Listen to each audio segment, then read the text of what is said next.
Hi there, it's Emil's from Rudy's Bakery. Hope you're all alright through this mad time. It's all a bit surreal at the moment, but I hope you're doing alright. I've been getting a lot of questions recently on how to make sourdough, so I thought I'd do a video, start to finish, the process that I use.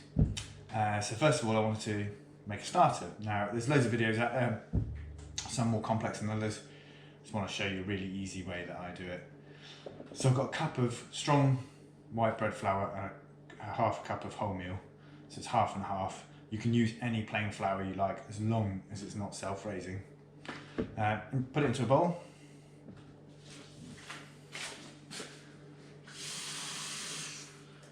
Then similar quantity of water.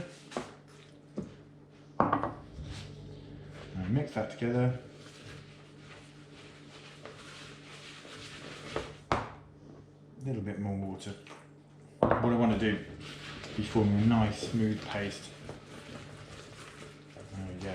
Now you can transfer that to a clean jar, and then from there you'll be able to watch the fermentation happen. We can just leave it in the bowl. Now what I'm going to do is repeat that process every morning for 2 days. Same amount of flour, same amount of water. At the beginning, discard like 3/4 of it and then feed it again. What you should see after 2 days is the fermentation start to happen. So it'll start smelling a bit like beer, maybe vinegary, a bit like apples perhaps.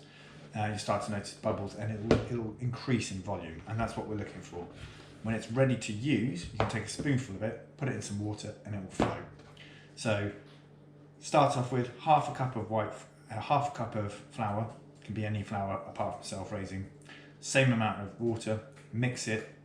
Then discard 3/4 of it the next day. Same amount of flour, same amount of water. Repeat that process for 24 hours, 36 hours. It may not work that quickly. Just keep doing it until it works. Then it'll be ready to use. Thanks very much. Bye.